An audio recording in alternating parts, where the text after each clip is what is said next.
विष्णु प्रियाय नमो नमः। देवोत्थानी एकादशी की हार्दिक शुभकामनाएं और मेरे इस YouTube चैनल पर आपका हार्दिक स्वागत है।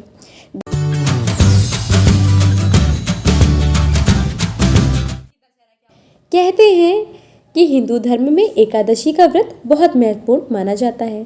सभी एकादशियों में देवोत्थानी एकादशी विशेष महत्व रखती है। इस दिन श्री हरि 4 माह के बाद योग निद्रा से जागते हैं और चतुर्मास की समाप्ति होती है।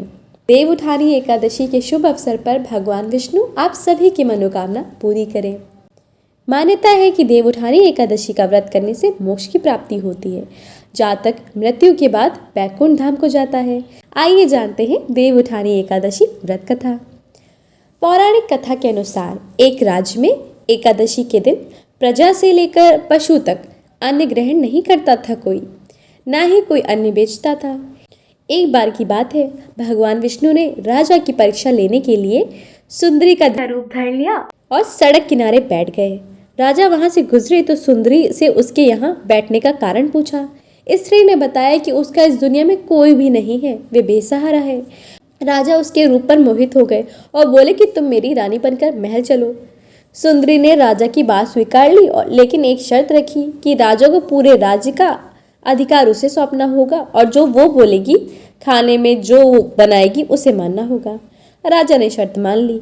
अगले दिन एकादशी पर सुंदरी ने बाजारों में बाकी दिनों की तरह अन्न बेचने का आदेश दिया। मांसाहार भोजन बनाकर राजा को खाने पर मजबूर करने लगी। राजा ने कहा कि आज एकादशी के व्रत में मैं तो सिर्फ फलाहार ग्रहण करता हूँ।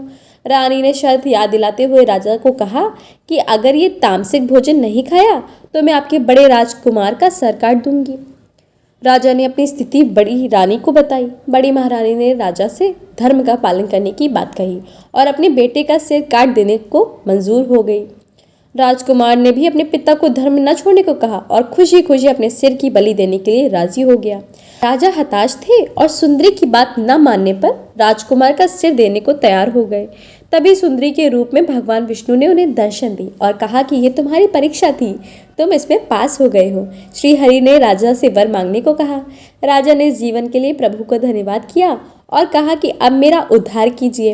राजा की प्रार्थना श्री हरि ने स्वीकार की और वे मृत्यु के बाद बैकुंठ की प्राप्ति हुई। मान्यता है कि देवोत्थानी एकादशी का व्रत करने से मोक्ष की प्राप्ति होती है। जातक मृत्यु के बाद बैकुंठ धाम को जाता है।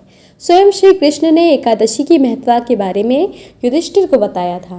कहते हैं कि देवोत्थानी एकादशी पर प्रदोष काल में गन्ने का मंडल बनाकर श्री हरि के स्वरूप शालिग्राम और तुलसी विवाह के बाद कथा का श्रवण जरूर करना चाहिए।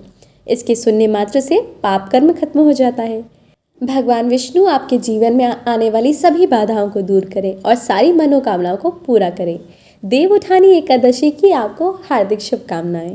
तो अगर आपको ये वीडियो पसंद आया है तो वीडियो को लाइक ज़रूर कीजिएगा और मेरे चैनल को भी सब्सक्राइब कर लीजिएगा ताकि आपको इसी तरह की कथाएं सुनने को मिले। और अगर आप मेरे चैनल पर पहली बार आए हैं तो चैनल को सब्सक्राइब ज़रूर कीजिएगा। देवों के उठने की सभी भक्तों को शुभकामनाएं। कथा कैसी लगी मुझे कमेंट में ज़रूर बताइएगा और हाँ, कमेंट में श्री हरि विष्णु की जय लिखना बिल्कुल मत भूलिएगा।